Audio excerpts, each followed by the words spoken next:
आज के इस वीडियो में हम पीएच स्केल पढ़ेंगे। क्या पीएच स्केल होता है, उसकी वैल्यू क्या होती है, किस वैल्यू पे स्ट्रॉन्ग एसिड होता है, किस वैल्यू पे स्ट्रॉन्ग बेस होता है। इन सबको पढ़ने के लिए जो है क्या क्या हमको ज़रूरी चीज़ें होंगी और पीएच स्केल में क्या क्या चीज़ें आती हैं, सारे के बारे में हम डिटेल से पढ़ेंगे। इसके पहले के वीडियो में एसिड और बेस की प्रॉपर्टी आपने पढ़ ली थी।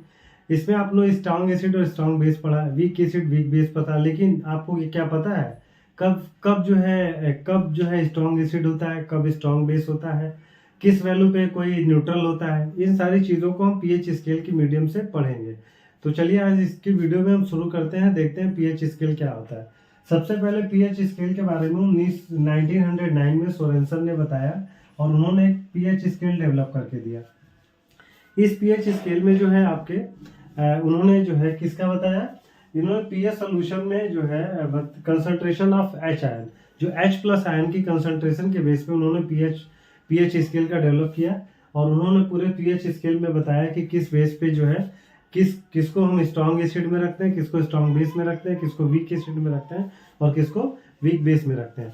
इसको मैंने पीएच स्केल को मैंने बोर्ड पे बनाया है। इसी के बेस पे हम सारी चीज़ों को देखेंगे और इससे समझ जाएंगे कि क्या क्या चीज़ें इस पीएच स्केल में आती हैं। पीएच स्केल से रिलेटेड क्वेश्चन जो एमसीक्यू में पूछा जाता है, वैल्यू दे देता है और पूछता है कि क्या ये स्ट्रॉन्ग एसिड है या स्ट्रॉन्ग बेस है या क्या चीज़ें हैं, या किसी का एग्जाम्पल दे देगा और उसका पूछेगा कि उसका पीएच वैल्यू क्या होती है। तो इसको समझने के लिए सबसे पहले समझ लेते हैं पीएच वैल्यू होती क्या है। PH solution is inversely proportional to concentration of pH, यानी जो पीएच होता है वो इनवर्सली प्रोपोर्शनल होता है एच प्लस आयन के। अब इनवर्सली और डायरेक्टली प्रोपोर्शनल का मतलब समझ लीजिए, जब एक क्वांटिटी को बढ़ाने पे दूसरी क्वांटिटी बढ़ती है उसको डायरेक्टली प्रोपोर्शनल बोलते हैं। उसी तरह अगर एक क्वांटिटी को बढ़ाने पे दूसरी क्वांटिटी घट जाए और दूसरे को बढ़ाने पर दूसरा घट जाए तो इसको हम लोग जो है इनवर्सली प्रोपोर्शनल कहते हैं। मतलब एक बढ़ाएंगे दूसरा कम हो जाएगा और इसको बढ़ा देंगे तो ये कम हो जाएगा। ये सारी चीजें होती हैं इसमें। तो इसमें जो है एच प्लस आयन की वैल्यू अगर बढ़ती, अगर एच प्लस आयन बढ़ेगा तो इसका मतलब पीएच वैल्यू कम हो जाएगी। और उसी तरह और अगर पीएच वैल्यू कम होगी तो आपको वो क्या होगा, स्ट्रॉन्ग एसिड आ जाएगा। आपको पता है कि एच प्लस आयन जब ज्यादा होता है तो वो एसिड होता है, यानी उसका नेचर एसिडिक होता है। उसी तरह अगर एच प्लस आयन कम होता है तो उसका नेचर क्या होता है, बेस होता है। तो इसी चीज को हम देखेंगे इसमें। सबसे पहले देख लेते हैं कि पीएच वैल्यू कहाँ से कहाँ तक होता है। तो इसकी वैल्यू 0 से लेकर के 14 तक होती है। ठीक है, 0 से लेकर 14 तक इसकी वैल्यू होती है।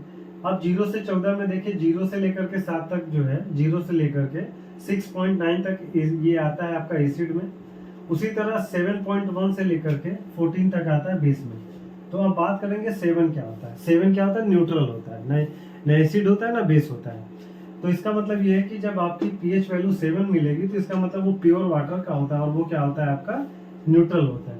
तो 7 पे पीएच वैल्यू न्यूट्रल होता है। इसको क्लियर कर लिया, प्योर वाटर का पीएच वैल्यू 7 होता है, कभी कभी आपसे पूछता है। इसके बाद देख लेते हैं कि 0 से लेकर के जब 6.9 तक जाते हैं, यानी 0 से लेके 6.9 तक जाते हैं तो ये एसिड के कैटेगरी में आता है, यानी एसिडिक होता है उसका नेचर। उसी तरह अगर हम 7.1 से लेकर के 14 तक जाएंगे तो वो बेस में आएगा। ठीक है, तो 7 के पहले आपका जो है, 7 के पहले आपका एसिड होगा, 7 के बाद आपका बेस होगा। ठीक है, उसके बाद देखते हैं, अब इसमें क्या चीज देखते हैं। अगर हम 7 से 0 की तरफ बढ़ेंगे तो इसका जो है एसिडिक नेचर क्या होगा, बढ़ेगा। यानी जब एसिडिक नेचर बढ़ेगा तो इसका मतलब H प्लस आयन बढ़ेगा, और जब H प्लस आयन बढ़ेगा तो इसका मतलब OH माइनस क्या होगा, घटेगा।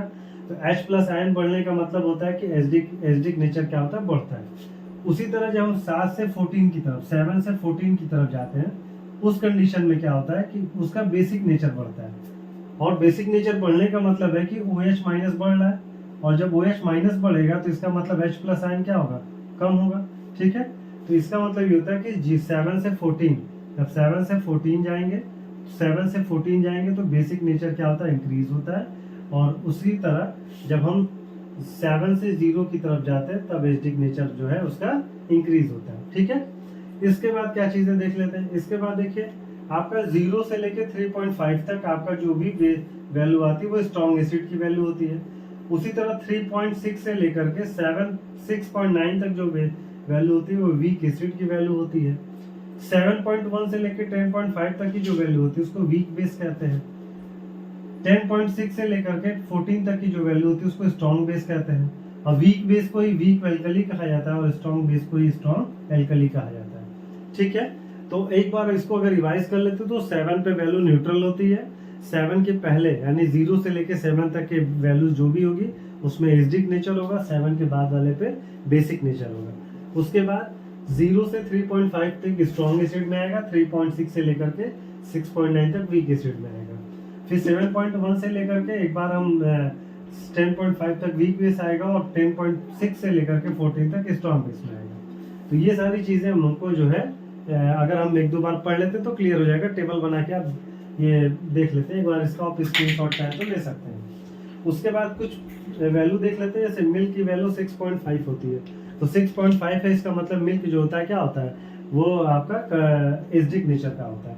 उसी तरह ब्लड का जो पीएच वैल्यू होता है वो 7.4 होता है, तो इसका मतलब क्या होता है, वो आपका वीक बेस होता है।